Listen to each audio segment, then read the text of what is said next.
Hello, everybody. Welcome to the eXpCAN, look at that, eXp Climate Action Network presentation today. Today, we are going to be talking about aligning with life, regenerative real estate. Now, if you're in the world watching on the screen, there's a QR code, and you can use that with your phone to click on the QR code and go to Slido for any questions that you have for our guest. And our guest today is Neal Collins. And there's just too much information to share on Neal. He's out of Portland, Oregon. His wife and business partner, Alissa, started Latitude, the Latitude group. They have a 6-year-old. Neal was a whale researcher. I really had to study up. Neal's such a smart guy. I had to pay a lot of attention to everything that he's covered in a lot of his interviews. He's incredibly accomplished in several different arenas. He is now running the Latitude group. It's just called Latitude, but it's a group of agents with different sustainability designations and experiences and areas of expertise. They're all over the state the states right now, and looking to go global. Geez, I joked around about tripping over my tongue today, and here it goes already. What they focus on is regenerative real estate. And so, Neal, why don't you come on and tell us what exactly you mean when you say regenerative real estate? Almost got it out there. We made it through the introduction. Thanks, Keith. There we go. We can pick it up here too, because you mentioned a couple parts of my background that I think is really important to get into. But I want to just address the question up front. What is regenerative real estate? For us, what that means is it's about potential, and it's about being in a relationship. And what I want to do is I don't want to come on and I don't want to create a slideshow and go through a bunch of different slides. Especially right now, this is a new format for me. I don't actually get to see the audience.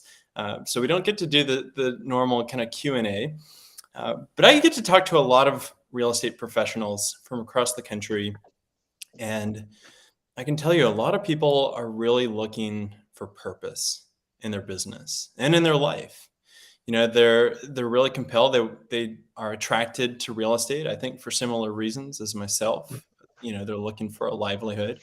But within the real estate industry, what is our success markers? Like we have icon status at eXp. But other than that, we have very few success markers. It's either, we grow the number of units that we've sold. We grow the number of people on our team. And if you're like me, you can only go so far with that outward financial metric of success before I get to a point where I'm like, what am I doing here? How am I spending my time? Is this really where I want to be driving? And for this conversation, for these purposes, I want to go back to what we were doing before. And you mentioned that I was in Portland, Oregon. We recently moved to a place called Whidbey Island, north of Seattle. It is the ancestral lands of the Lower Skagit, the Swinomish, the Snohomish tribes. And I remember in 2019, we were really thinking about how do we incorporate this lens of social justice into our work, or environmental justice, and it felt like that was going to be too much to even mention. Um, the lands that were seceded and whose territory we're occupying within the real estate industry, that it was just, oh my God, we can't go there. We need to kind of keep things more on the conventional side of the industry. But after 8 years of conventional industry, I got to a point where it got to be a platitude, telling people that I can help them sell their house for the most amount of money in the least amount of time, or I can help you find your dream home. And I look around and I see that we realtors, we have the largest professional trade association in the country. We have 1.4 million active realtors. And if we're all saying the same thing and doing the same thing, then I don't know, the business side of me says maybe I should be a little bit different. And so today, what I want to talk about is that story of how are we doing something different? Because for me, it's about how do we create good livelihood and purpose. And so before I got into real estate, this is really the fun part. I wanted to work internationally. I came out of my undergrad experience. I joined the Peace Corps instead of going to law school, and that was such an incredible decision because it opened me up to this whole world. And I ended up going to graduate school after Peace Corps. I met my partner Alissa, and we ended up working on a heritage project in India.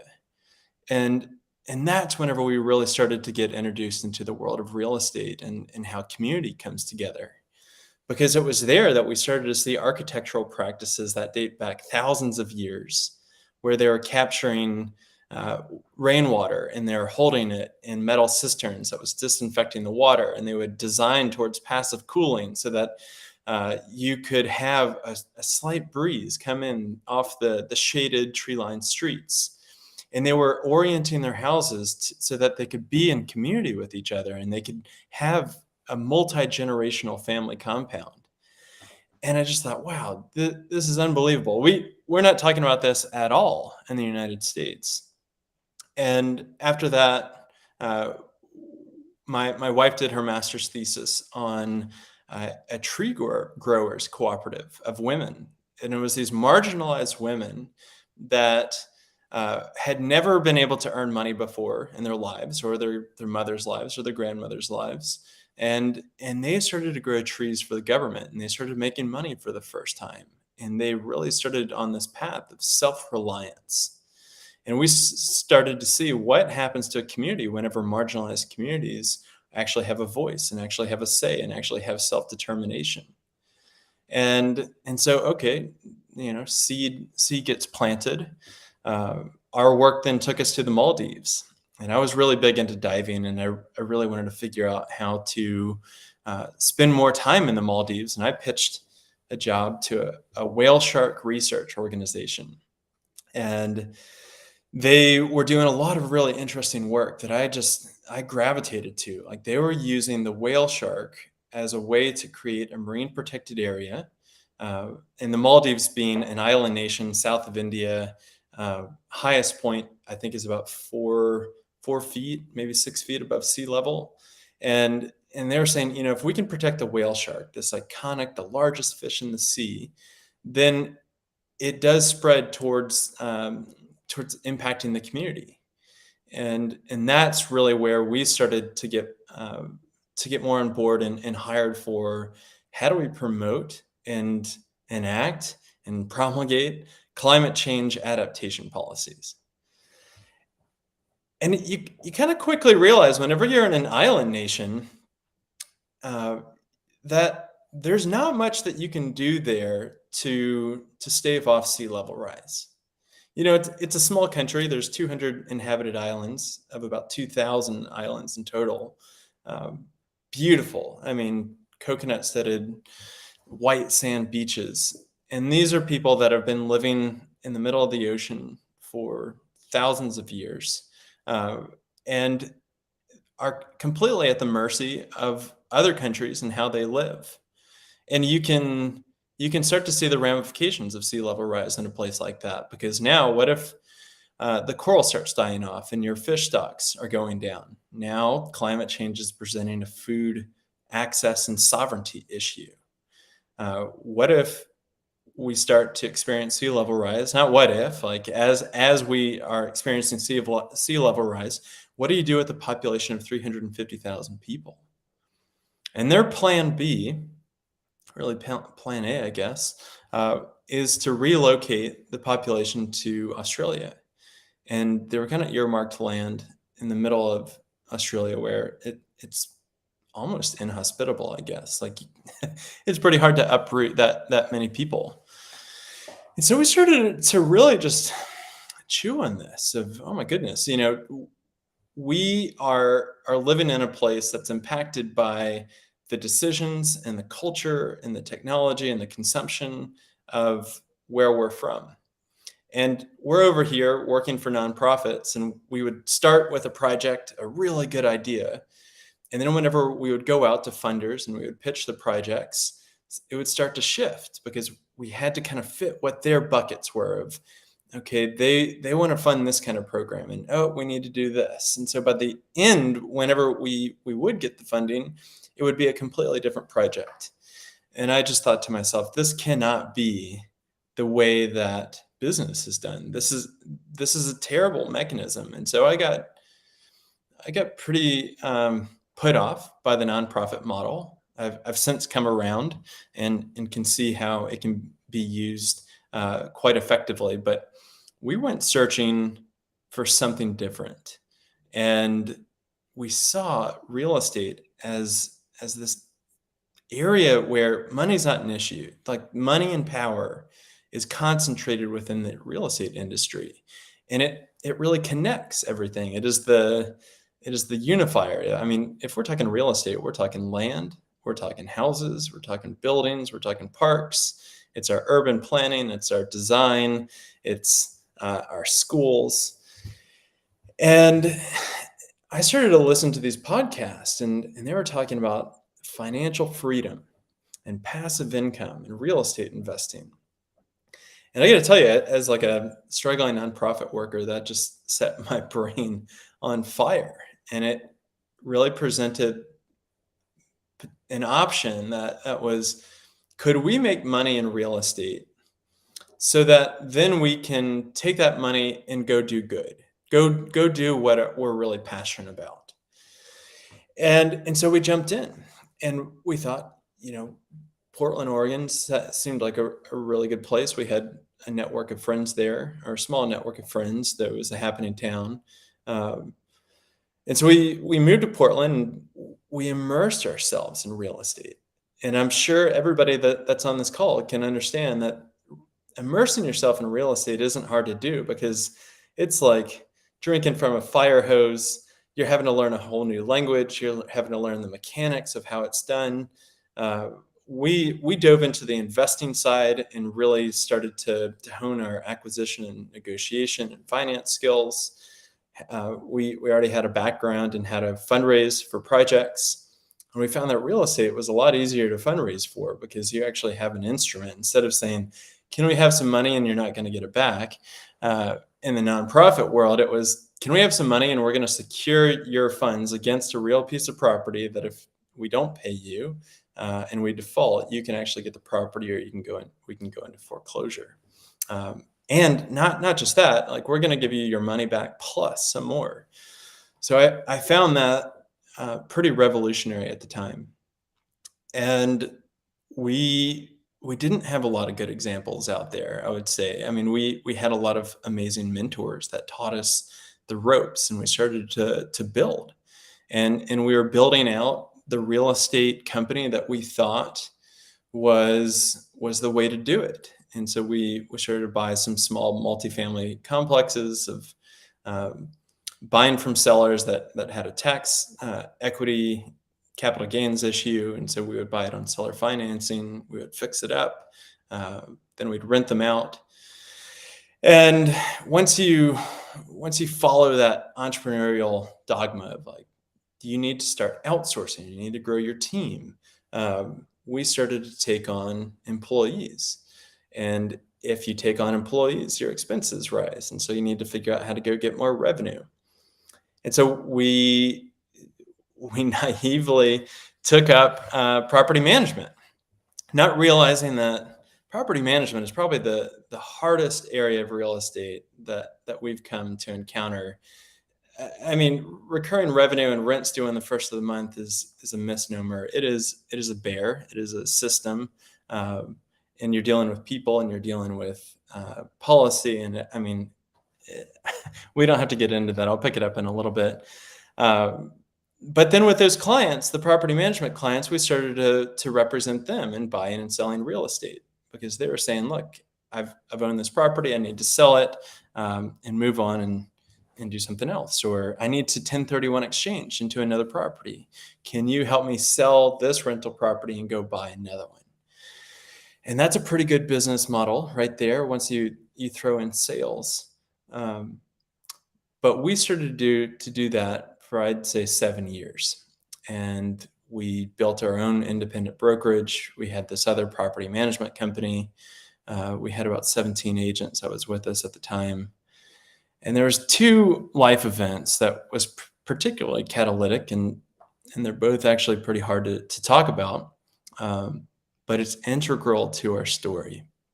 And the first is, out of our 6 elders, between parents and some of their new partners, 4 out of the 6 ended up getting life-threatening diagnoses: cancer, autoimmune disease.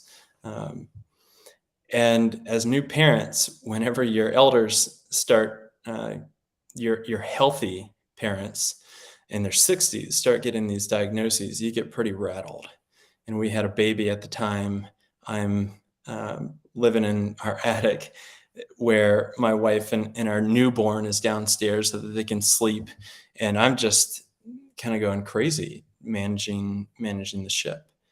And so we started to do more research into this arena. Why are people getting sick right now? And we started to look at these really crazy statistics that, about 100 years ago, maybe a little bit less, cancer was not as prevalent in our society. It was maybe around 1 in 100 people. By the 70s, it was 1 in 20 people. And now, in 2022, there's a 1 in 2 chance that us men, Keith, are going to get cancer. And it's marginally better for females. It's 1 in 3. And that's a pretty alarming statistic. And then we started to look at what's going on with our kids and our youth. And we're starting to see these trend lines that 54% of our kids are going to be developing a chronic illness that they're going to have to deal with for the rest of their lives before they're age 17. And that just blows my mind and sends me down this trajectory of like, what on earth is going on? And you can start to dig in and realize that it's the food that we're eating, the water that we're drinking, the air that we're breathing. And these things are real estate. It's how we manage land. It's how we steward land. It's how we're building, where we're getting our supplies from. So that's a pretty scary concept for me as a real estate professional. Now, many years into the industry, thinking I am so ignorant of what's really going on. Now I know how to go raise capital. I know how to put deal structures together. I know how to negotiate deals, but I don't know anything about the chemicals that are going into our building materials. I don't know anything about the forest where our timber is coming from. So put that aside of, wow, this is really alarming. And another event happened that our property management company, we had about 215 homes that we were managing. Our leasing agent toured somebody through that was an African American. And she said, you're using credit scores, and that disparately impacts minorities. and that's illegal. And I'm going to turn you into housing, to fair housing for it. That's a big deal to get turned into fair housing, because that opens up a lawsuit, that opens up investigations, and that is a really long, torturous, soul exposing experience to go through. And here I am thinking, I just want to do good. I'm trying to figure out. My parents are sick. Alyssa's parents are sick. We've got this business that is just growing exponentially, and we're having a really hard time just keeping our head above water. We've got this newborn, and now we're fending off a fair housing investigation because we're using credit scores as a screening criteria, which every other property management company in the area was doing. But that starts to really take you down this path of, wow, so it's not just the building materials that we're using.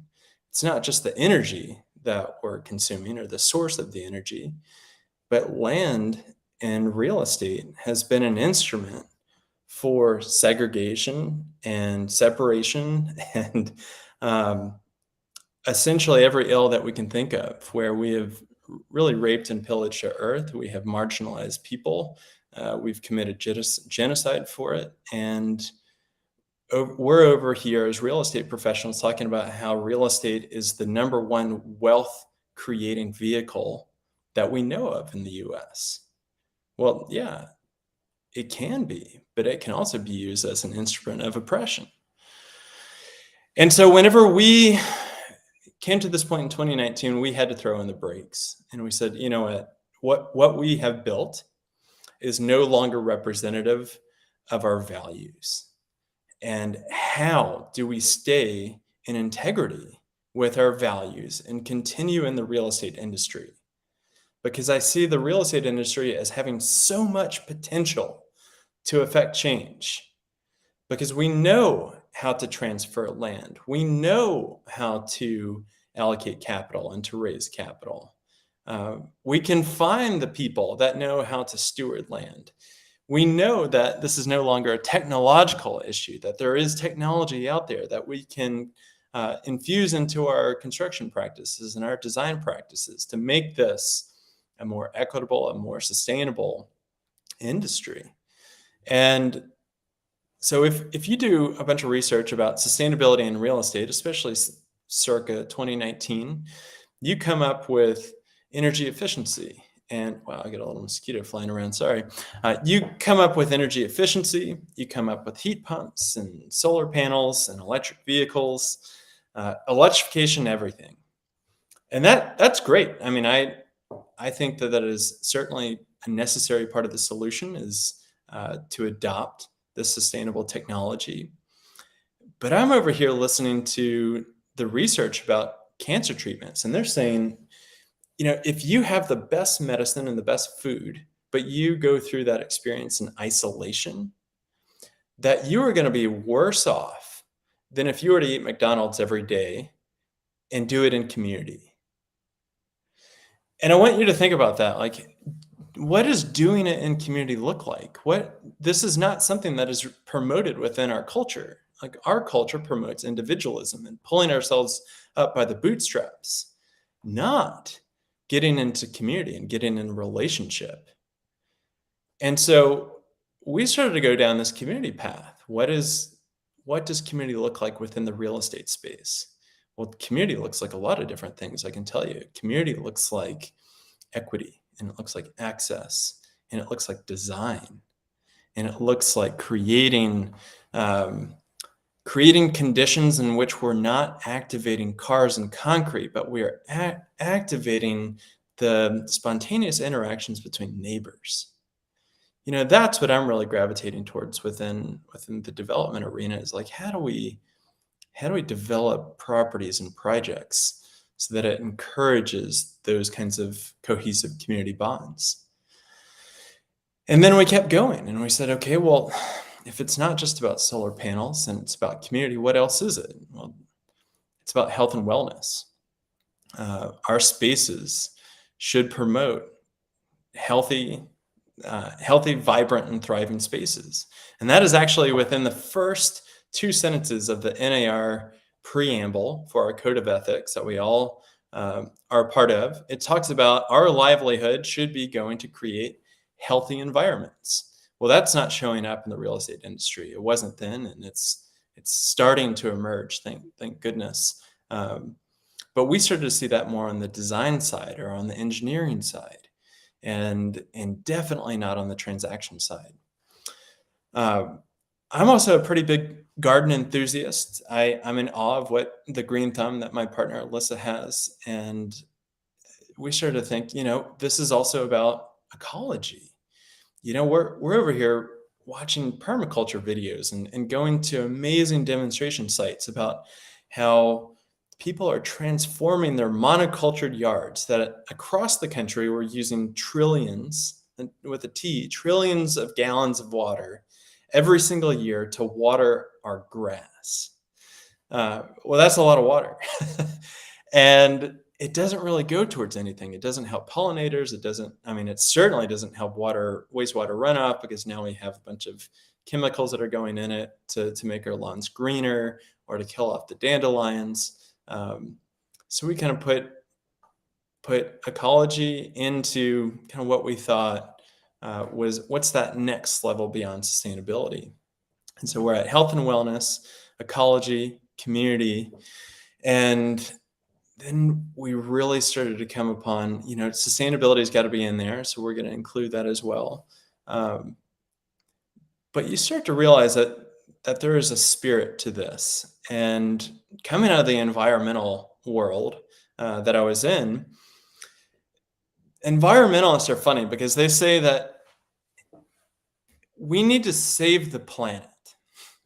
Okay, what are we saving the planet from then? Well, we need to save the planet from ourselves.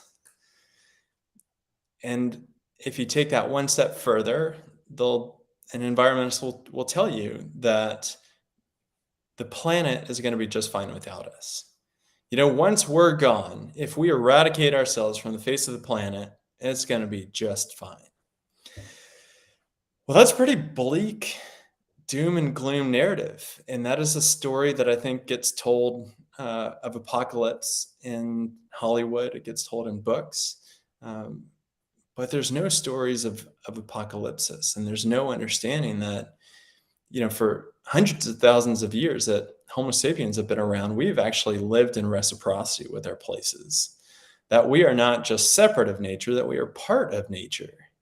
That we need each other, that humans are actually keystone species, which enables not just human life, but all life to thrive by creating flourishing and healthy habitat.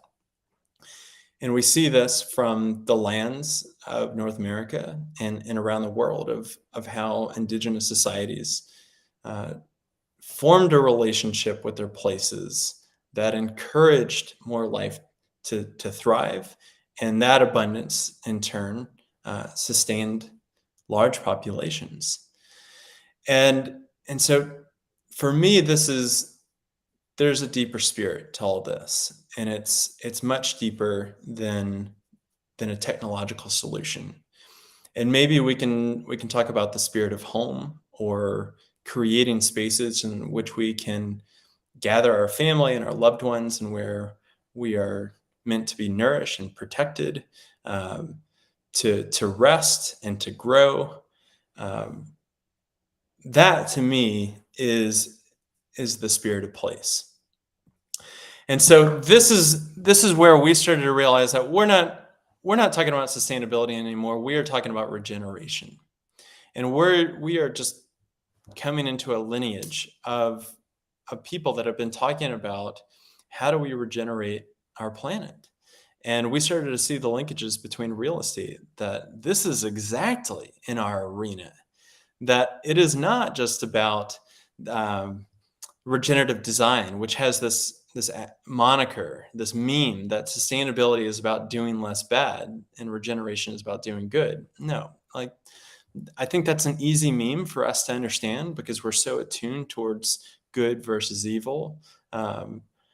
But sustainability isn't about doing less bad. I mean, if you think that, then we've missed the concept of what sustainability is about.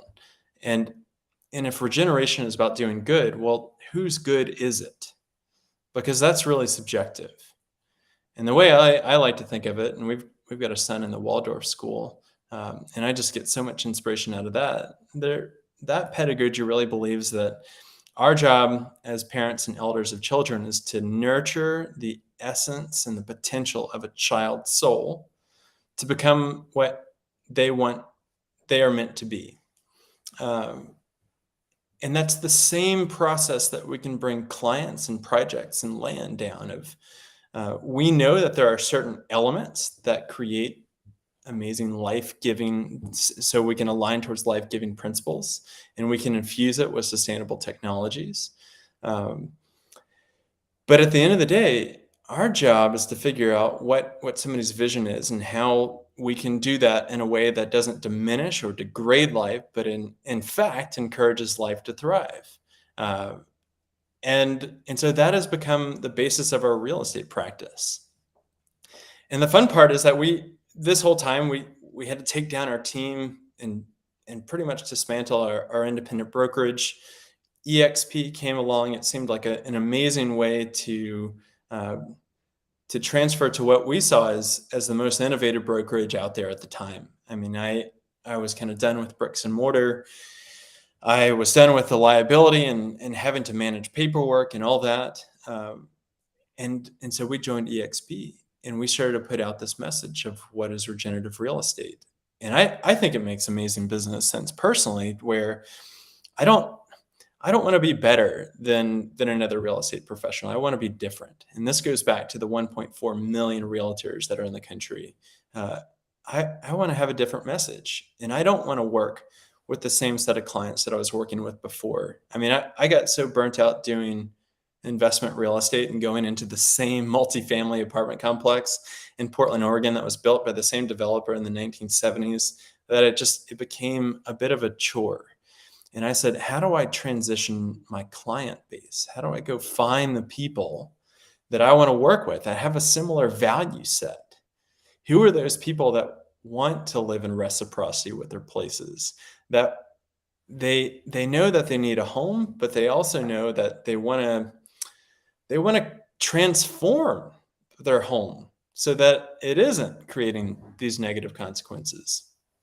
And the fun part of this, and I think the big opportunity that we have with eXp globally, is that we had people, and I will give him kudos, Daniel Hasten out of the Hudson Valley, New York, saying, what you're talking about really speaks to my values, and I don't see it in my brokerage.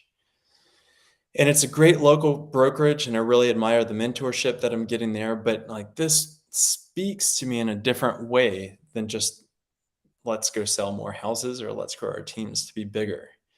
And Daniel's sentiments echoes what I hear a lot of people in the industry feel right now, that they'll turn to their brokers or their principal brokers and they'll say, how do I do this? How do I create this kind of a real estate practice? And they're almost patted on the head in a really diminutive way and say, oh, that's cute. Why don't you go get your NAR green designation? And why don't you go find a green mortgage person and figure out how to throw on more solar panels? And this goes back to, that's just one small part of the equation here. And we realized it was a managing broker from Colorado, actually, that said, you don't need to go out and create a team structure with eXp and take a minimum 25% of everybody's commission if you want to work across state borders. You can actually go out and license a brand. And your brand that you're promoting, Latitude Regenerative Real Estate, is purpose aligned and purpose driven.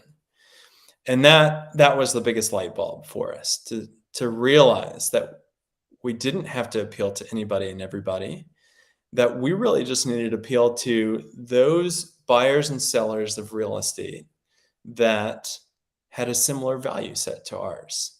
And it was a little bit easier to find. And it was almost using the same techniques that we use in the conventional real estate industry. And this is where we can shift into, how have we done it? And this certainly isn't prescriptive. Another kind of contentious point that I have in our industry is that we get sold on models.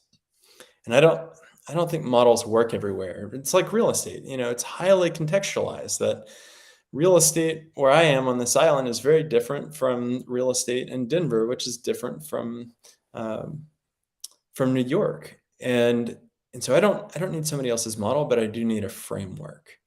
And so the framework that I really offer is that whenever you're a new agent, you're taught to go out and cultivate your sphere. Well, your sphere is people that know, like, and trust you already, that you can keep top of mind. Um, but I'm going to tell you, doing conventional real estate for a long time, your sphere also knows a lot of other realtors. And so now you got to convince somebody that, okay, well, I care, I know enough, I'm going to show up, I'm going to, now you're in this game of, I'm better than the next realtor that you know. And this is where what we do, our framework, is to go out and see your sphere as an ecosystem. And my job is to create that ecosystem of similar value aligned professionals and organizations. And a big concern that I hear from agents that are just getting started in the industry, or maybe even some veterans that are out there, they're saying, I don't have the technical knowledge around sustainability and regeneration, or even green, to be able to talk with clients about this. And I like to push back, because I don't know how to go design a passive house building. I know enough to be pretty reckless at it. But what I do know is I do know the designers, and I know the engineers to go out and do that. And I do know that if you're coming to me and you have the desire to create a food forest, or raise beds, or get rid of all your grass, I know plenty of ecological landscape designers that can help you along the way. If you're really interested in non-toxic, chemical-free housing, I'm not the first person to talk to about how to actually deliver that, but I've got plenty of biophilic designers in my Rolodex that I like to keep close, so that I can not only glean tips from them, but I can refer my clients to. And so that's really the framework that I want to offer out, is like, create that sphere, but do it in an ecosystem way, and encourage interaction between those ecosystem members. Because not only is that where the technical expertise lies that you need, that your clients need, but it creates amazing generative conditions whenever your ecosystem partners start to connect with each other, and they start to do projects, and they start to do business. Because all of a sudden, it does become a status thing. Your status rises by creating community. And you get talked about more, and they start referring you to more clients as you are referring them clients. And this is what we're promoting. This is what's been done for a long time. We're just doing it with a much more intentional lens of those people that are really value aligned. And I'll tell you, like, this is kind of a secret sauce too. And this is the evolution of where I'm going with my personal business. That doesn't include Latitude, and kind of growing the brand across North America right now. It is the people that are in your ecosystem, those aligned professionals, especially architects. They have visions of doing their own projects. And where they are really weak in their technical expertise is how to find property, raise money, and acquire the deal. That happens to be the skill set that I have as well, and that I think that we all can really cultivate within our own businesses. That is what a realtor does. And so now what really lights me up is that we get to work on these passion projects of people that have credentials out the wazoo. They know how to create real estate projects that are turning the needle of culture. They just need the specific kind of help that I can actually deliver. And so now I don't have this internal conflict that maybe I'm the only one. I don't think that I am, of how I identify myself. Am I a realtor? And I kind of shy away from that label. Um, or am I a real estate professional that is helping to contribute toward the regeneration of our planet? And that's where I want to leave it. Is really this is our story. This is how we've changed our client base. This is how we're trying to put out a brand that actually has meaning, that can differentiate itself in the marketplace, and I think fits in line really well with EXP, because we're not having to go out and raise tens of millions of dollars to figure out how to operate across 50 states, much less 22 different countries. So yeah, there we go. I love to open it up to Q&A, or if anything has come up for you, Keith. But Well, man, you're so much of what you say resonates with me. And through my history in real estate, in leadership and in coaching and running offices and regions, and you're always talking about the growth, and you're always talking about more and more and more. And it's just one of the things that kind of what you're saying here. You said, what are we saving the planet from? And it made me think, what are we saving it for? What's a better way of measuring success personally in your business or in policy and society? I mean, we have GDP. It's about growth. It's always about more, more, more. And what you're talking about, and all these different ideas you pulled together, make it more like a whole life idea. And I've coached so much about working with work-life balance. And we have people, there's no such thing as work-life balance. It's work, work, work, work, work. So you can buy more, more, more, more, and go to more, more, more places.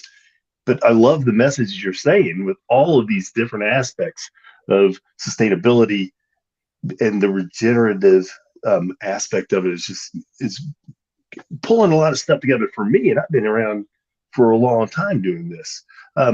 One thing I would like you to talk about that I heard you speak on before was 74% of energy is used on how we manage land.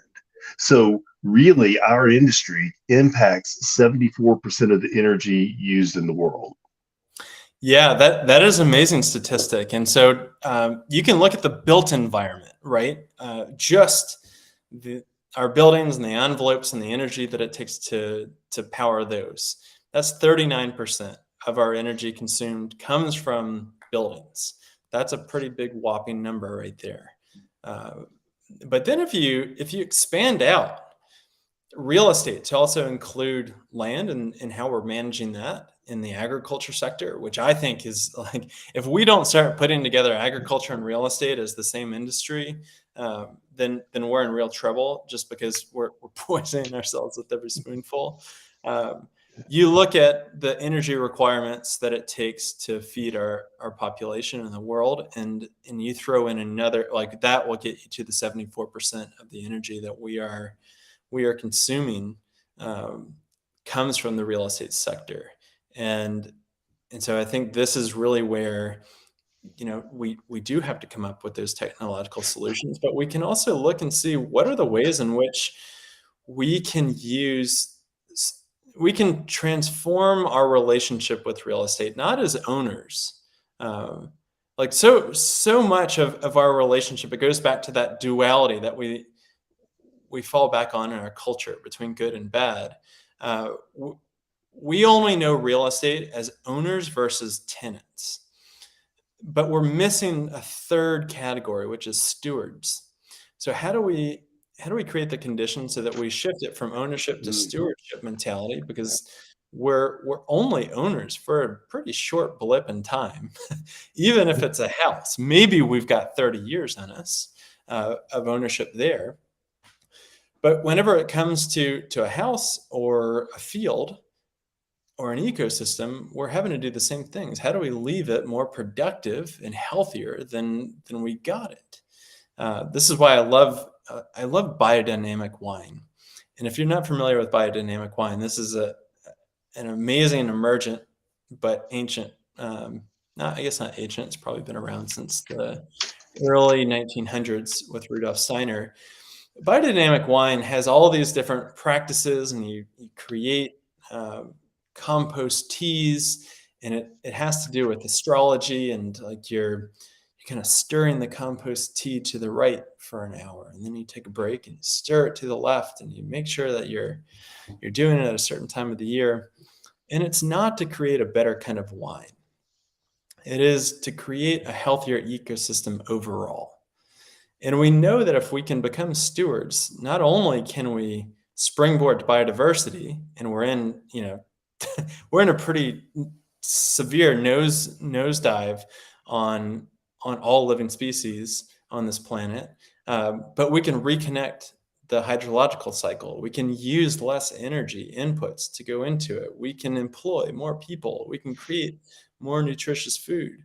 Um, and it's the same concepts between whether or not it's agriculture or whether we're building buildings or Mhm. even if we're building skyscrapers. Well, this is really interesting to me because you're kind of bringing us back to like most indigenous people believe they belong to the land rather than the land belonging to them. And now we're talking about ownership, ownership, ownership. But your idea is kind of getting us back to that the steward mentality and going back to belonging to the land and taking care of the land. So it's just amazing how you're bringing all this together. And I love the way you are able to articulate it. Guys, if you want to start asking questions, shoot them into the chat box as well, and we'll get them on here for Neal. Um, One thing that most agents I have been around want when they come to hear a message like this is how will it help me in my business? And something you said before was you bring people together over food. And now you're talking about biodynamic wine. So, how do you use that to grow that group that you're talking about that see things the same way you doing and in turn help you make a sustainable business? Yeah, it goes back to doing this in community. And I think it's really important. Not only do we do this in community with things like this, how does EXP create community amongst its agents? Um, how do we do this at Latitude? Like we bring together purpose-driven and like-minded individuals that have real estate licenses that are mission aligned, and they're trying to create livelihood. So we're very good at sitting in circle, and from there, it's how do we cultivate communities in our local places? And to me, I love food, and I come from Louisiana, which has this like really rich food culture.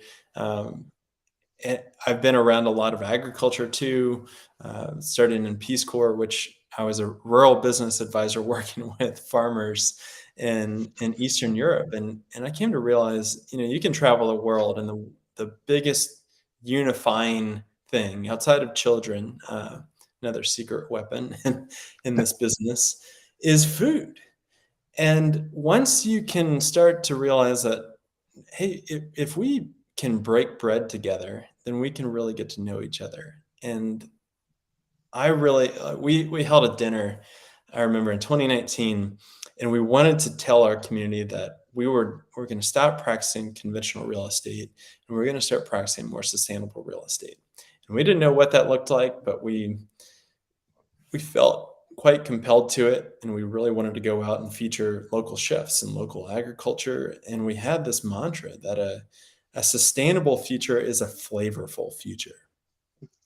And now I'll take it a bit further, that like a sustainable future is a regenerative future. And I take so much inspiration from what's going on within the regenerative agriculture um, movement, and we're just kind of following suit. And so, it goes back to, you don't have to follow that model, but I do think there is no better way than to bring people together over food or over drink and showcase the essence of your place, which is what's available seasonally, and can you grow out your backyard, or what's coming up at the farmers market right now. And that is a way that we can really start to appreciate our places and how food creates unique culture across geographies. So that's one of the ways, and one of the perennial tools that we like to go to in our toolbox, um, to bring about more business. And we just moved to a new community about 11 months ago, in a different state, and this is exactly kind of the format that we like to use. And it can be done one-on-one, lunch meetings. This is a great way to get to know people, but it's also really special whenever you can bring together a dinner table set to the nines, maybe in a field, um, and have just amazing people come together and watch those interactions, because it doesn't have to be about you. I love that. Yeah, for me, even on open houses, gumbo. I would make gumbo for all the neighbors to come in the hour before the open house would have. It's amazing the conversations that start when, and the trust you build when you are, feeding someone. So that's great. We had a great question that came in. How do you see us shifting from the idea of ownership to the idea of stewardship? Yeah, I don't think that's a, oh, here's how we do it, and here's the playbook. I think it comes in with a lot of different directions. First, what we do is we go out and we identify, or the people that identify with our message come to us, and they're already like they might be even further down the path that we are. And what's amazing is, like, the regenerative work is really first and foremost about self-development work, and tapping into your own spiritual self, so that you can be an instrument for the work that you want to see in the world. Uh, but it's also doing, like, our work really has a basis of what is called appreciative inquiry. And appreciative inquiry is a way in which we can craft questions with the inherent belief that there is potential that lies in, um, within those questions, and what does it evoke out of somebody. And so you can even come into a group of people and you can ask them, why are we called to be here today? I would love to do that for something like this. Why are you called to be on this call today? And what comes up is so many different reasons, and then we can start to have more dialogue than just going straight into a conversation. I can also do that with a potential homeowner to say, what does home look like to you? What does a life where you're flourishing look like? Um, on our bios and how I introduced myself earlier today, I like to include, this is the ancestral land that I'm living upon. Like, that is not an accident. That is a recognition of the people that are still here, not just that came before us, and realizing that there is a whole other worldview and way of being in which we can give honor to and credence of. Um, it's by bringing in the concept of biophilia for people. And biophilia, if you're not familiar with it, it's an amazing concept. It is a love of life. And there's now this movement of biophilic design, of how do we design our spaces that are life-giving. And it is not just as simple as, let me put some houseplants in my house. I mean, that aliveness is amazing. There's a lot of amazing health benefits that come from that, but it's kind of like taking feng shui and kind of spiritual ecology, and combining those together. So I guess I don't really have a prescriptive answer for you, Joan, but those are just a couple things that come to mind. Yeah.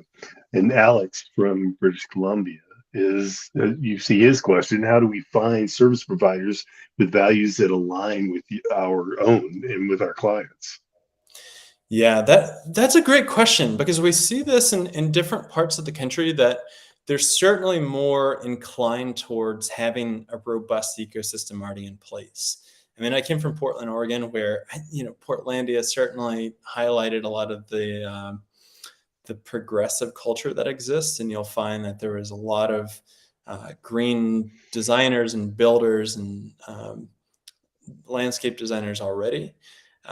But I also hear from people in parts of the country like Texas where they're nervous. They're like, no one's really talking about this. But the thing for me is that we know that we're able to stand out. We know that there are people that have these kinds of values. We know that there are people that work with land and with design and with construction and with social justice. Like, there are these organizations that are there, and everybody needs a home, and everybody needs to figure out how to make this work. And so by going out um, and really trying to cultivate the community of people that you want to work with, that you really admire their work. It doesn't matter if they're putting on solar panels and they're designing passive house or living building challenge buildings. Like, that doesn't matter. But what you can do is you can go to them and say, you know what, my work, my brand, I'm not just trying to transact land so I can get a commission. Like, we have a bad enough stigma in this industry as it is. So how do we differentiate ourselves and say, hey, the clients that I want to work with, I want to help get them into healthy homes. I want to help take a conventional house and transform it. And what do I need to do? What kind of people are you working with? What kind of challenges do you come up with?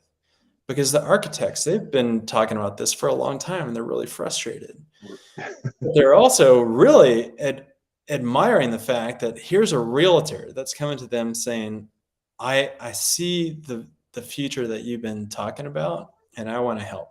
And here's how I can do it. And I want to help send you clients. And Mhm. there's a reciprocity there, but I'm also looking for information too.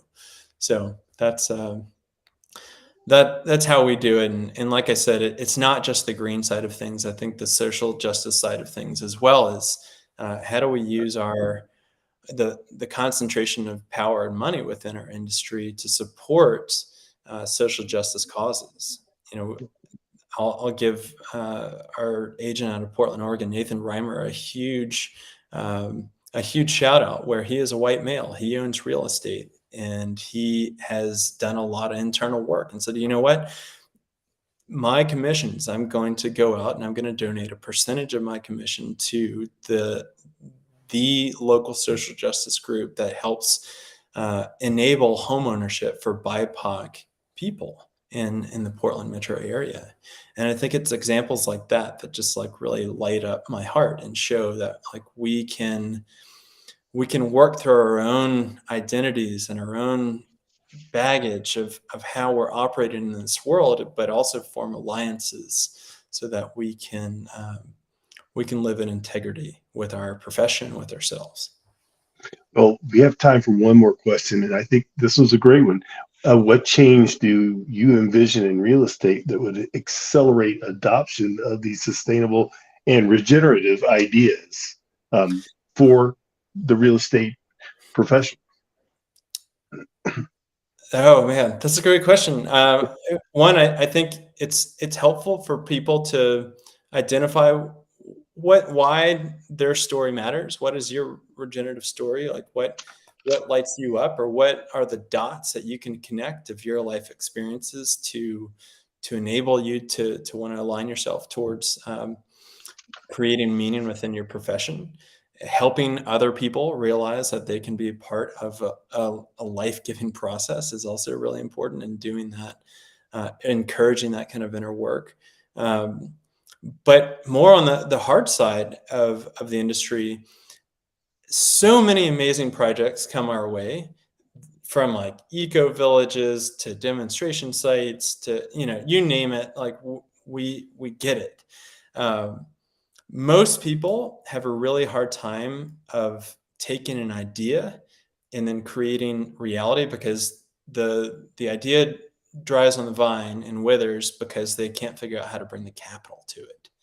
And so the more that we can really provide that, and the more that we can talk to our financing partners and our lending partners to say, you might want to pay attention to this, or um, how do we really start to channel capital towards these kind of purpose-driven projects, and keep your ear to the ground about these really innovative models that are coming up. Like, how can the real estate industry align with community land trust? Oh my God, like that's going to explode in the next couple of years. So do what we do best of how do we put deals together. And I think it's going to start to accelerate. That's incredible. Thank you, Neal, so much. I mean, you've given us so much. We could probably do 3 or 4 more of these just on the ideas you've given us. Please, guys, reach out to Neal if you have questions about their group, and it is at chooselatitude.com. It's an amazing website, so much information there and about all of their partners. And again, Neal, thank you so much for joining us today. And I guess if you do make it to eXpCAN, or Alissa or anybody in your group, please come by, check us out, and we'd love to put you up on our breakout session we're going to have, which is going to be Friday at 10:15. So we'd love to have you there as well. Fantastic. Thanks so much, Keith, for the opportunity. This is great. All right, guys. Everybody, thank you, and good luck. We'll see you next week.